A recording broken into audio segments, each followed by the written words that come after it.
বাংলাদেশের অন্তর্বর্তী সরকারের সঙ্গে কাজ করতে চায় যুক্তরাষ্ট্র। $202 মিলিয়ন চুক্তি। ডক্টর ইউনূসের সঙ্গে প্রতিনিধি দলের বৈঠক। আইএফআইসি ও বেক্সিমকো বন্ডের নামে হাজার কোটি টাকা লোপাট। সালমানের সহযোগী শেখ আফতাবের দেশত্যাগের আশঙ্কা। নিম্নচাপের প্রভাবে উপকূলীয় এলাকায় ভারী বৃষ্টিপাত। জলাবদ্ধতায় লাখো মানুষের ভোগান্তি। লক্ষ্মীপুর নোয়াখালীতে ফের বন্যার শঙ্কা। টেস্ট ও টি-20 খেলতে ভারতে বাংলাদেশ দল। পাকিস্তান সিরিজের ধারাবাহিকতা ধরে রাখার প্রত্যয়। এবার স্পিনে ভরসা।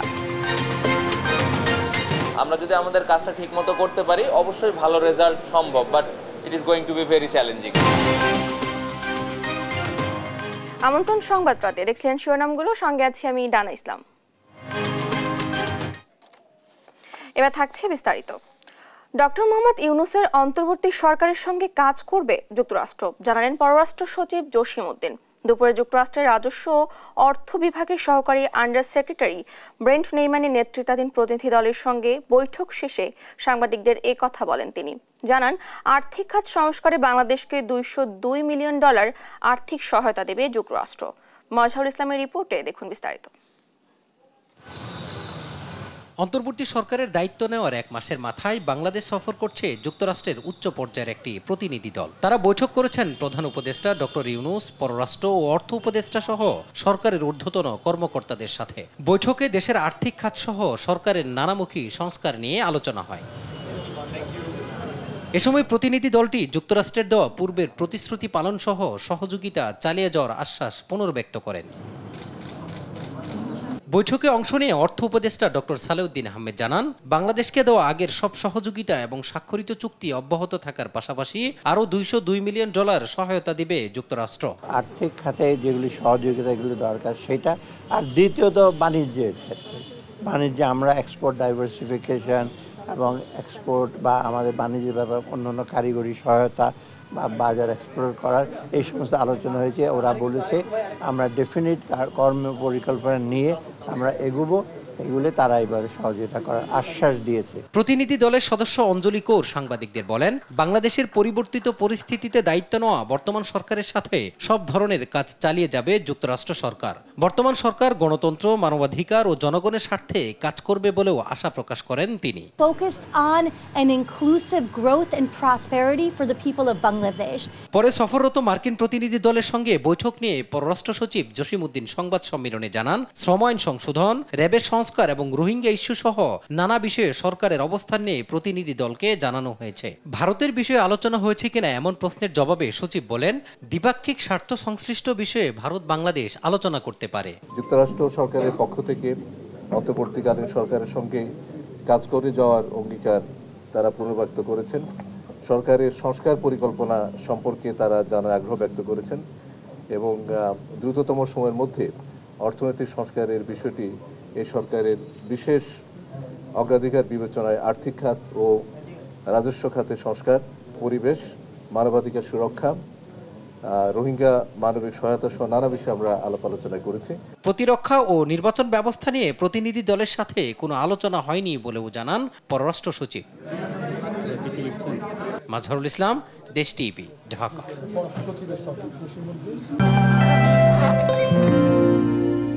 সময় সে তো বয়ে যায়, সময়ের সাথে মিষ্টি এক বন্ধন। এভাবে সময় পাল্টে যায়, কিন্তু ডিপ্লোমা সে একই সাথে একই মানে যুগ যুগ ধরে রয়ে যায়। New Zealand dairy, excellence in quality. দেখছেন সংবাদ রাত। এদিকে দেশের পাচার হওয়া অর্থ ফিরিয়ে আনতে যুক্তরাষ্ট্রের সহায়তা চেয়েছেন প্রধান উপদেষ্টা ডক্টর মোহাম্মদ ইউনূস। একই সঙ্গে দেশ পুনর্গঠনে পরামর্শও চান তিনি। সকালে রাষ্ট্রীয় অতিথি ভবন যমুনায় ঢাকা সফররত মার্কিন প্রতিনিধি দলের সঙ্গে বৈঠকে এই সহায়তা প্রত্যাশা করেন প্রফেসর ইউনূস। এদিকে অন্তর্বর্তী সরকারকে সহযোগিতায় মার্কিন সরকারের আর্থিক সহায়তা দেওয়ার আশ্বাস দেওয়া হয়। শাইমা আক্তারের প্রতিবেদনে বিস্তারিত। রাষ্ট্রীয় অতিথি ভবন যমুনায় অন্তর্বর্তী সরকারের প্রধান উপদেষ্টা ডক্টর মোহাম্মদ ইউনূসের সঙ্গে সাক্ষাতে আসেন যুক্তরাষ্ট্রের একটি উচ্চ ক্ষমতা সম্পন্ন প্রতিনিধি দল। ঘণ্টাব্যাপী আলোচনায় আর্থিক ও অর্থনৈতিক সংস্কার, বিনিয়োগ, শ্রম সমস্যা, রোহিঙ্গা সংকট ও জাতিসংঘের সাধারণ পরিষদে প্রধান উপদেষ্টার নিউ ইয়র্ক সফর নিয়েও খোলামেলা আলাপ হয়। প্রধান উপদেষ্টার প্রেস উইং থেকে গণমাধ্যমকে এইসব তথ্য জানানো হয়। প্রধান উপদেষ্টা ডক্টর ইউনূস দেশ পুনর্গঠন সহ গুরুত্বপূর্ণ সংস্কার এবং দেশ থেকে পাচার হওয়া অর্থ ফেরত আনতে যুক্তরাষ্ট্র সরকারের সহায়তা চান। নোবেলজয়ী অন্তর্বর্তী সরকারের প্রধান তার সরকারের সামনে থাকা চ্যালেঞ্জগুলো তুলে ধরেন। প্রশাসন, অর্থনীতি, বিচার বিভাগ ও পুলিশের মতো প্রতিষ্ঠানগুলো সংস্কারের কথা জানান তিনি। এ সময় 6টি সংস্কার কমিশন গঠনের বিষয়টি তুলে ধরে তিনি অন্তর্বর্তী সরকারের গৃহীত সংস্কার প্রস্তাবের একটি রূপরেখার বর্ণনা করেন।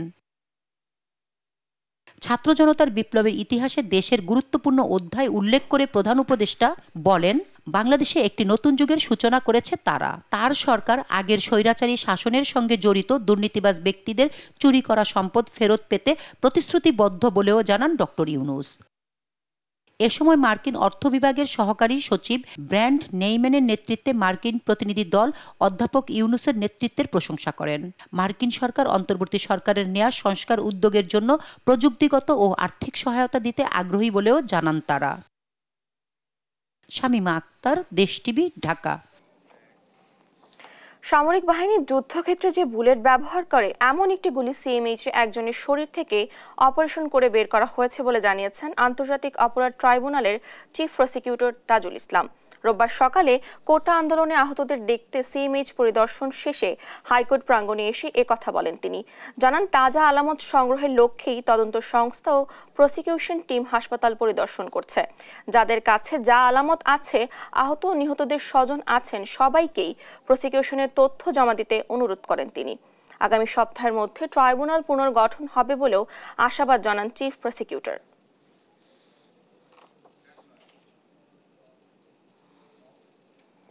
দেশব্যাপী যাদের কাছে যে আলামত রয়েছে, যারা আহত হয়েছেন, যারা গুলি নিয়ে বয়ে বেড়াচ্ছেন, যে সমস্ত শহীদ হয়েছেন তাদের পরিবারের সদস্যরা স্মৃতি নিয়ে ঘুরে বেড়াচ্ছেন, অনেকের কাছে অনেক ধরনের এভিডেন্স রয়েছে।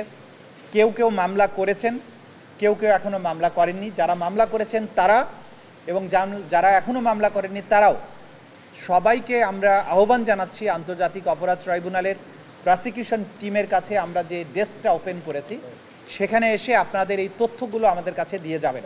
আগামী এক সপ্তাহের মধ্যেই সম্ভবত পুনর্গঠিত হবে। আদালত পুনর্গঠিত হলে আমাদের যে বিচারের যে আনুষ্ঠানিক প্রক্রিয়া সেইটা শুরু হবে। গাজীপুর সাভারে বেশিরভাগ কারখানাতেই চলছে উৎপাদন কাজ। স্বতঃস্ফূর্তভাবে কাজে যোগ দিয়েছেন শ্রমিকরা। পরিস্থিতির উন্নতি হওয়ায় খুলেছে আশুলিয়ার আরও 29টি কারখানা। পরিস্থিতি পর্যবেক্ষণে বিভিন্ন কারখানা ঘুরে দেখছে 11 সদস্যের কমিটি। সহকর্মীদের তথ্য ছবিতে আপন রিপোর্ট। উৎপাদনে ফিরেছে গাজীপুর ও সাভারের অধিকাংশ পোশাক কারখানায়। শ্রমিকরা কাজে যোগ দেয়, শিল্পাঞ্চলে ফিরেছে কর্মচাঞ্চল্য। উৎপাদন তৎপরতায় কাটাচ্ছেন কর্মমুখর সময়।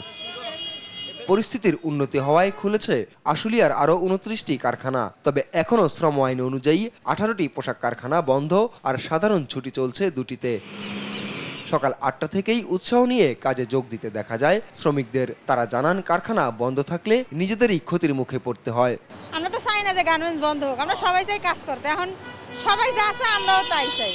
এদিকে সকাল থেকেই বৃষ্টি উপেক্ষা করে কর্মস্থলে যোগ দেন গাজীপুরের পোশাক শ্রমিকরা। আমাদের অফিস যদি বন্ধ থাকে তাহলে আমাদের ঘর ভাড়া, বাসা ভাড়া, তারপরে আমাদের বউ বাচ্চা কাচ্চা আছে, সবকে নিয়ে চলতে হবে, আমাদের ফ্যামিলি আছে। তো আমরা চাই যেন সুষ্ঠু স্বাভাবিকভাবে খুব ভালোভাবে যেন চলে।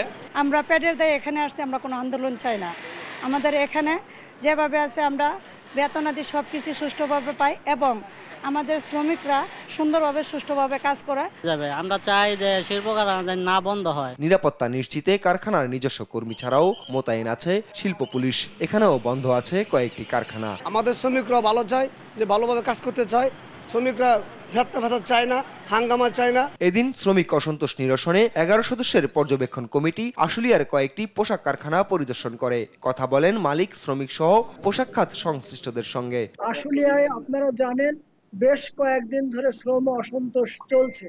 এই অসন্তোষের কারণ উপলব্ধি করা এবং সেগুলো সরকারের দৃষ্টিতে আনা, সমাধানের চেষ্টা করা, সেটাই আমাদের লক্ষ্য। 98% সময়ে একদম কারেক্ট সময় রপ্তানি করতে সক্ষম হই। আমাদের ডিসিপ্লিন ওয়ার্কফোর্স, আমাদের ডিসিপ্লিন এন্টারপ্রেনিয়র এবং আমাদের সরকারের সহায়তায় আমরা কিন্তু এটা করতে সক্ষম হই। আমরা ইনশাআল্লাহ এটি আবার করতে সক্ষম হব বলে আমাদের বিশ্বাস। কোন ফ্যাক্টরি দিতে 11 দফা, কোন ফ্যাক্টরি দিতে 16 দফা, যেরকম হাজিরা বোনাস সবাই এক করতে হবে 1000 টাকা। কিছু দাবি আছে মানছে, কিছু দাবি আছে অযৌক্তিক, কিছু আছে যে আশেপাশের ফ্যাক্টরিতে চলে গেছে আমরা চলে যাব, মানে এরকম আছে। নতুন করে কোথাও অসন্তোষ সৃষ্টি না হওয়ায় স্বস্তি ফিরেছে শ্রমিক মালিক সহ পোশাক খাত সংশ্লিষ্টদের মাঝে। আপন অপু, নিউজ ডেস্ক, দেশ টিভি। শেয়ার বাজার কেলেঙ্কারির ডন সালমান এফ রহমানের লুটপাটের তথ্য বেরিয়ে আসছে একের পর এক। আইএফসিআই ব্যাংক বন্ডের নামে তিনি মার্কেট থেকে আত্মসাৎ করেছেন 1000 কোটি টাকা। বেক্সিমকোর নামেও ছাড়েন 2625 কোটি টাকার বন্ড। অথচ যে প্রকল্প দেখিয়ে বন্ড ছাড়েন সেই প্রকল্পের নেই কোনো অনুমোদন। বিপুলে অর্থ আত্মসাতের নেপথ্যের খলনায়ক বেক্সিমকো হোল্ডিংস লিমিটেডের সিইও শেখ আফতাব। বিষয়টি জানাজানি হওয়ায় দেশ ছাড়ার পায়তারা করছেন তিনি। বিস্তারিত শাহাদাত নিশাদের রিপোর্টে। শেয়ার বাজারের ডন বা দরবেশ নামে পরিচিত সালমান এফ রহমান গেল বছরের অক্টোবরে পুরনো এই ভিলেন নতুনভাবে আসেন আইএফআইসি আমার বন্ড নিয়ে। গাজীপুরের শ্রীপুর টাউনশিপ নামে একটি প্রকল্প দেখিয়ে বন্ড ছাড়েন সালমান।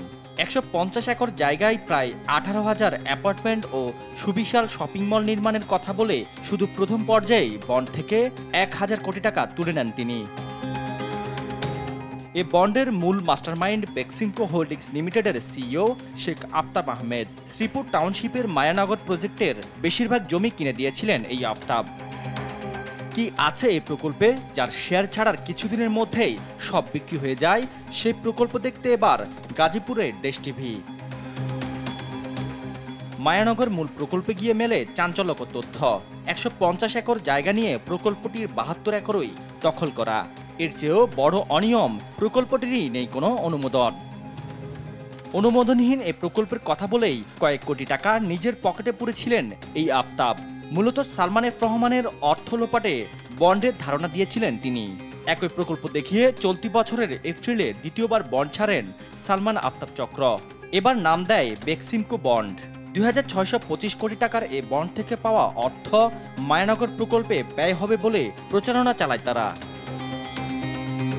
বন্ড প্রতারণায় সালমানের ছায়াতলে থেকে কোটি কোটি টাকার মালিক হয়েছেন আফতাব। আইপিএসএসএল নামের একটি গাড়ি ভাড়া প্রতিষ্ঠানের কর্মচারী থেকে এখন কয়েক কোটি টাকার মালিক। গুলশান ও উত্তরাতে দুটি ফ্ল্যাট, বিলাসবহুল গাড়ি শহর, দুবাইতে সম্পদ গড়ার অভিযোগও আফতাবের বিরুদ্ধে। বর্তমানে সালমান এফ রহমানের অবৈধ সম্পত্তি তার নিয়ন্ত্রণে বলে অভিযোগ রয়েছে। শুধু তাই নয়, গ্রেপ্তার এড়াতে দেশ ছেড়ে পালানোর সুযোগ খুঁজছেন এই আফতাব। এ নিয়ে তার সাথে কথা বলতে গুলশান অফিসে গেলে সেখানকার কর্মকর্তারা জানান তাকে চেনেনি না তারা। মূলত গা ঢাকা দিতেই কর্মচারীদের এই নির্দেশনা দিয়েছেন শেখ আফতাব। তার সঙ্গে মুঠোফোনে যোগাযোগের চেষ্টা করা হলেও পাওয়া যায়নি।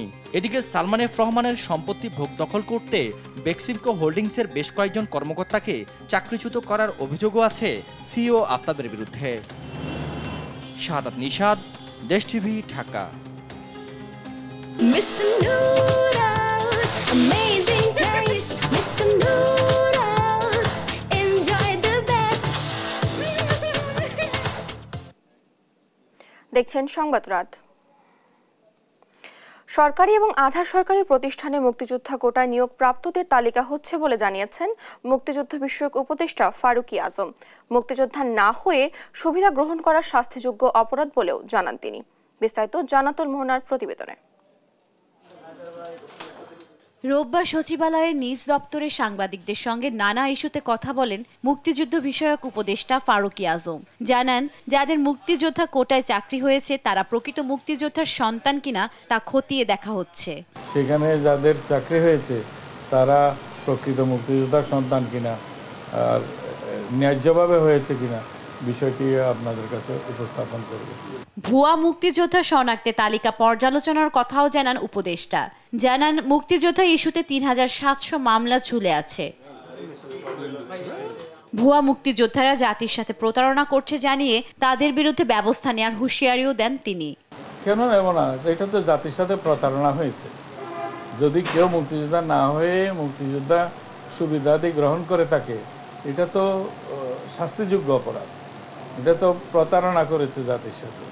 সরকারি এবং আধা সরকারি প্রতিষ্ঠানে মুক্তিযোদ্ধা কোটায় চাকরি পাওয়াদের তালিকা হচ্ছে। তালিকা প্রস্তুতের পর জাতির সামনে তুলে ধরা হবে বলেও জানান ফারুকী আজম। জান্নাতুল মোহনা, দেশ টিভি, ঢাকা।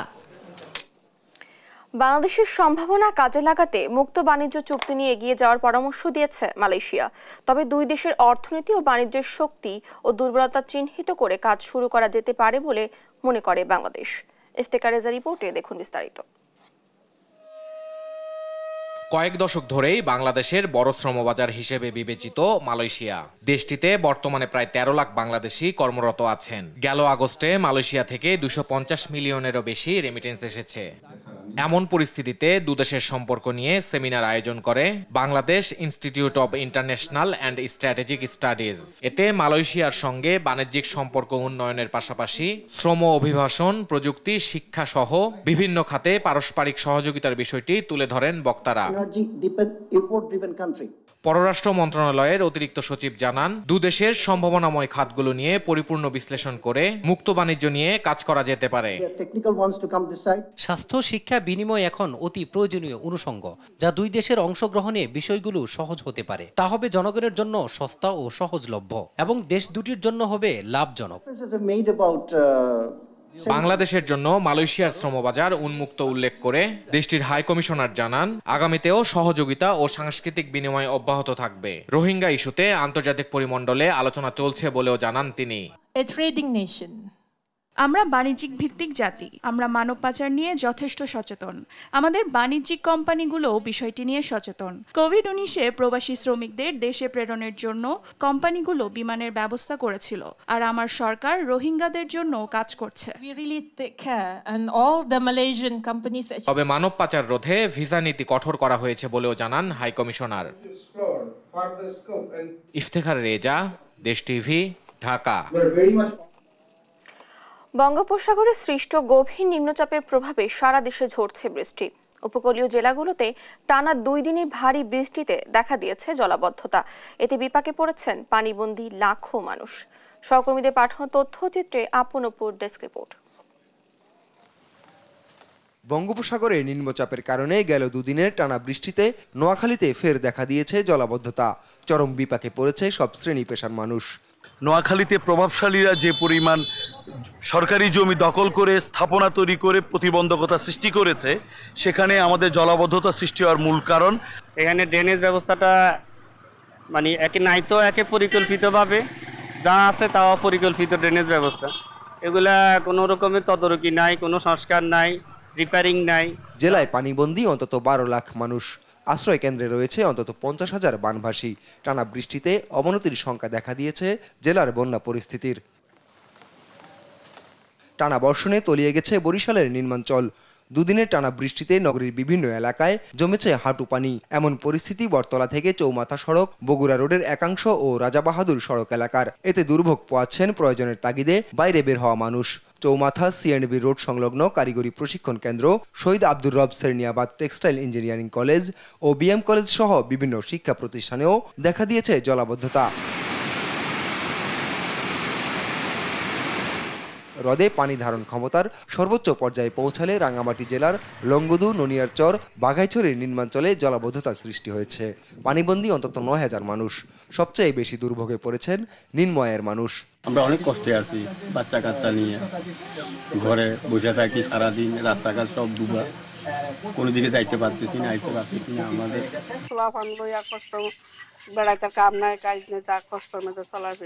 টানা বৃষ্টিতে বাগেরহাটের নিম্নাঞ্চল তলিয়েছে। জলাবদ্ধতা সৃষ্টি হয়েছে শহরের খারদার, বাসাবাটি, গোবরদিয়া, নাগেরবাজার, আলিয়া মাদ্রাসা সড়ক ও মিঠাপুকুর পাড় এলাকায়। চরম দুর্ভোগ পোয়াচ্ছে শহরবাসী। সারা আগামাথা বাগেরহাট পুরো ডুবে যায়। আসলে এটা কঠিন ভোগান্তির ভিতরে আমরা যে পড়া লাগে। মানুষ প্রয়োজন ছাড়া, অতিরিক্ত প্রয়োজন ছাড়া কেউ বাসা থেকে বেরোয় না। বাসাবাটি হতে আসলাম, মোটরসাইকেলের ভরে গেছে, চাকার উপরে পানি উঠে গেছে, ইঞ্জিন ডুবে গেছে, পৌরসভার সামনে পানি, রেল রোডে পানি। এমন পরিস্থিতি থেকে উত্তরণে দখল হওয়া খাল স্থায়ীভাবে পুনরুদ্ধার ও ড্রেনেজ ব্যবস্থার উন্নতির দাবি স্থানীয়দের। আপনপু, নিউজ ডেস্ক, দেশ টিভি। ভারতের বিপক্ষে সিরিজে সাকিব আল হাসানকে অলরাউন্ডার হিসেবেই চায় দল। বল হাতে ছন্দে থাকলেও ব্যাট হাতে ছন্দে নেই সাকিব। টাইগার অধিনায়ক নাজমুল হোসেন শান্ত জানিয়েছেন, ভারত সফরের প্রস্তুতি সাকিবের ভালোই হয়েছে। অন্যদিকে নিজের ব্যাটিংয়ের দলে অবদান রাখতে চান শান্ত। ভারতে যাওয়ার আগে বিমানবন্দরে টাইগার অধিনায়ক এসব কথা জানিয়েছেন। রিফাত আঞ্জুমের রিপোর্টে বিস্তারিত। পাকিস্তানের বিপক্ষে দারুণ একটা সিরিজ কাটানোর পর ভারতের বিপক্ষে আসন্ন সিরিজে বাংলাদেশ দলের কাছে স্বভাবতই প্রত্যাশা বেড়েছে। চ্যালেঞ্জিং এই সিরিজে টাইগারদের জন্য এক্স ফ্যাক্টর হতে পারেন সাকিব আল হাসান। কিন্তু সাকিবের ব্যাটিং নিয়ে কি দুশ্চিন্তা থেকেই যাবে টিম ম্যানেজমেন্টের? টেস্ট ফরম্যাটে সাকিব সবশেষ সেঞ্চুরি করেছেন 7 বছর আগে। এরপর গত মার্চে শ্রীলঙ্কার বিপক্ষে চট্টগ্রাম টেস্ট এবং সবশেষ পাকিস্তান সফরে 2 টেস্টেও ব্যাটিংটা হয়নি এই অলরাউন্ডারের। ভারত সফরে অধিনায়ক নাজমুল হোসেন শান্ত সাকিবকে অলরাউন্ডার রূপেই দেখতে চান। দেশ ছাড়ার আগে অধিনায়ক শান্ত জানিয়েছেন সাকিবের কাছে তার প্রত্যাশা কি। অ্যাজ ইউজুয়াল আগে যা প্রত্যাশা করতো এখনো তাই করছে, খুবই ভালো। আমার মনে হয় প্রিপারেশনটা ওনার ভালোই হয়েছে। বোলিংটা যদিও ব্যাটিংয়ে রান করতে পারেননি, বাট আমার মনে হয় প্রিপারেশন খুব ভালো হয়েছে ওনার, এবং আমি আশা করি যে এই সিরিজে উনি ভালো কিছু করবেন। শুধু সাকিব নয়, অধিনায়ক নাজমুলের নিজের ব্যাটিং নিয়েও রয়েছে প্রশ্ন। টেস্টে সব মিলিয়ে অধিনায়ক হিসাবে তার গড় মাত্র 23.27। 6 টেস্টে 11 ইনিংসে তার ব্যাট থেকে এসেছে মাত্র 256 রান। আর পূর্ণ মেয়াদে অধিনায়কের দায়িত্ব পাওয়ার পর শান্তর পরিসংখ্যান আরও খারাপ। 4 টেস্টে 7 ইনিংসে মাত্র 90 রান এসেছে শান্তর ব্যাট থেকে। আমার পার্সোনাল লক্ষ্য বাংলাদেশ টিম জিতুক, এটা আমার পার্সোনাল লক্ষ্য, এবং আমার ইচ্ছা যে আমি অ্যাজ এ ব্যাটার হিসেবে দলকে যেন কন্ট্রিবিউট করতে পারে, এবং ওটার জন্য যেরকম প্রিপারেশন নেওয়ার দরকার ছিল আলহামদুলিল্লাহ আমি নিতে পেরেছি। বাকিটা আল্লাহর ইচ্ছা। আমি আমার সর্বোচ্চ চেষ্টা করব যে দলকে যেন কন্ট্রিবিউট করতে পারি। ভারতের বিপক্ষে মোটেও সহজ হবে না পারফর্ম করতে। ভালো কিছু করতে হলে অধিনায়ক শান্তকেও সামনে থেকে নেতৃত্ব দিতে হবে। দেশ ছাড়ার আগে নাজমুল নিজের ব্যাপারে শুনিয়েছেন আশার কথা। রিফাত আঞ্জুম, দেশ টিভি, ঢাকা। ভারতের বিপক্ষে সিরিজটা বেশ চ্যালেঞ্জিং হবে বলে মনে করেন বাংলাদেশ দলের অধিনায়ক নাজমুল হোসেন শান্ত। আর দলগত পারফরমেন্স করলে ভারতকে হারানো সম্ভব, আর এবারই সেই সুযোগটা রয়েছে। পেস বোলিংয়ের চেয়ে স্পিনারদের উপর বেশি আস্থা টাইগার অধিনায়কের। ভারতের বিপক্ষে দেশ ছাড়ার আগে বিমানবন্দরে এসব কথা জানান শান্ত। রিফাত আনজুমের আরও একটি রিপোর্ট। ভারতের বিপক্ষে সিরিজ খেলতে রবিবার দুপুরে ঢাকা ছেড়েছেন মুশফিক লিটনরা। নির্ধারিত সময় বিমানবন্দরে উপস্থিত হন ক্রিকেটাররা। জাতীয় দলের হেড কোচ চন্দিকা হাথুরুসিংহে শনিবার রাতে দেশে ফিরেই রোববার দলের সঙ্গে উড়াল দেন। দেশ ছাড়ার আগে বিমানবন্দরে গণমাধ্যমের সঙ্গে কথা বলেছেন টাইগার অধিনায়ক নাজমুল হোসেন শান্ত।